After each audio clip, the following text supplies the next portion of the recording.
People ask about artistic style as if it's something that you discover one day, like a moment, a realization, a finished identity. But style doesn't arrive like that. Style is something you find. It's something that remains after you stop pretending. Most photographers don't struggle because they lack of talent. They struggle because they are trying to sound like a finished artist before they have lived like one. Style confusion usually comes from one thing: too much outside noise too early. You look at your work, you admire, you save reference, you absorb aesthetic faster than you absorb experience. And suddenly, your work feels like an echo. Not because you're copying intentionally, but because you haven't had time to develop your own style yet. Before I go further, I want to introduce myself clearly so you can understand where this perspective comes from. Hi, my name is Mariana and I'm a photographer and an artist, originally from Brazil, and I've spent years working with portraits and conceptual photography. But more importantly, I've spent years losing and rebuilding my relationship with my own creativity voice. I didn't start with a clear style. I didn't know what kind of artist I was, and I don't trust anyone who says they did. What I had was sensitivity, curiosity, and I needed to express things I didn't know how to explain. Style came much later, quickly as a consequence of attention, no effort. So, when someone asks, how do I find my style without copying? The honest answer is you stop trying to sound like someone else before you ever learn how to listen to yourself.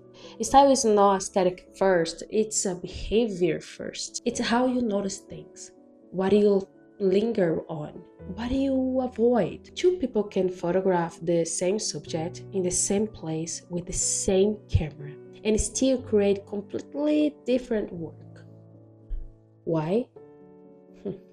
Because style is not the tool, it's the decision making. Most people try to reserve this. They choose a look first and hope identity will fall. But identity doesn't work backwards.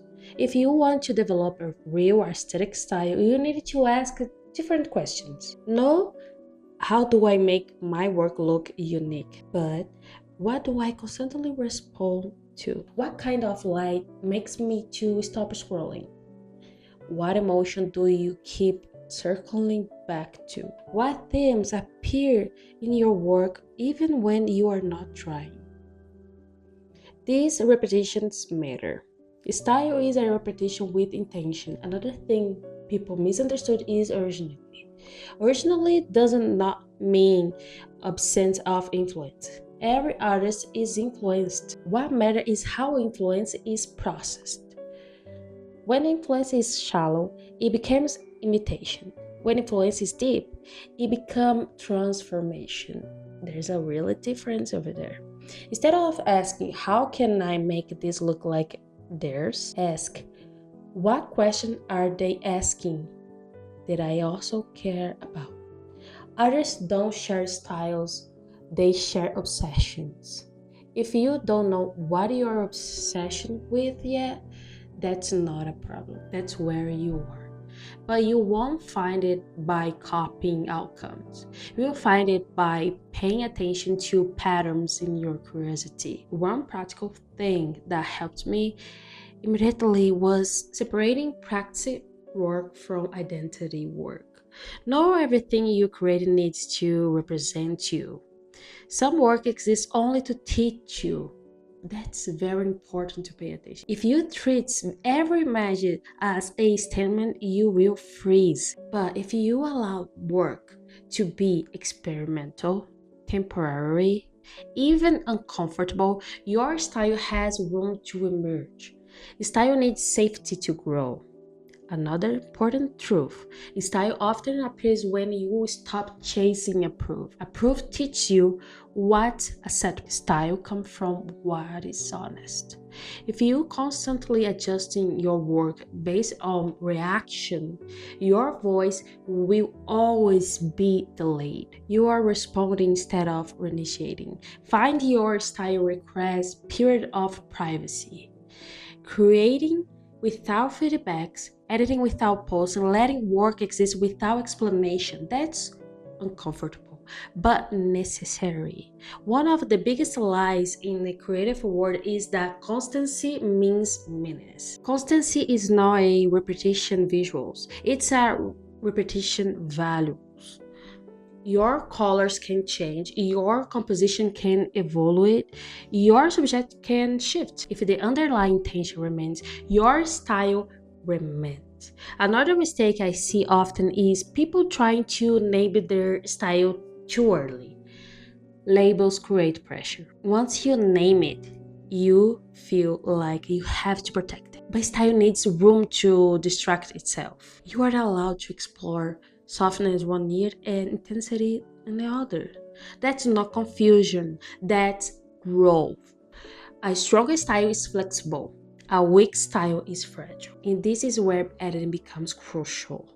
Editing is where many photographers accidentally erase their own style. They smooth, polish, standardize until the work becomes technically correct, but emotionally neutral. Editing is not where you fix image, it's where you decide what matters. The way you edit reveals your taste more than the way you shoot. Taste is the real signature. What do you remove? What do you leave? What you let remain unsolved? If you over edit to impress, your voice disappears. If you edit to clarify, it sharpens. Style isn't loud, it's precise. If you think like your work looks like everyone else, it doesn't mean you lack of originality. It means you have protected your decision make long enough. Give yourself fewer reference, more silence, more repetition. Style forms slowly, but it lasts. Before we close, I want to share something practical that comes directly from this journey. Over the years, many photographers asked me about editing, not preset, no tools, but judgment. How do you know when an edit is finished? How do you avoid overworking on image? How do you make edit feels intentional instead of generic? That's why I created my online editing course.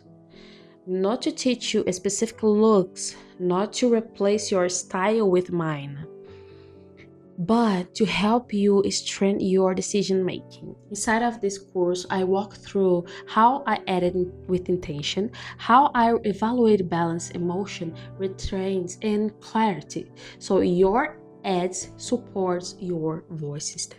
If you feel like your style exists when you shoot but disappears when you edit, this course was made for you, my dear.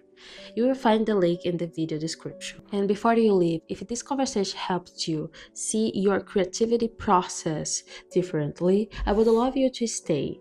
You can subscribe to the channel for more long-form conversation about photography, art, and creativity identity. If this episode was useful, like the video. It helps reach other people who are navigating the same questions. And if you want to share, leave it a comment and tell me what part of your style feels the most unclear right now. Thank you for being here. Thank you for watching. Thank you for creating with intention, for choosing depth over shortcut. I'll see you on the next one.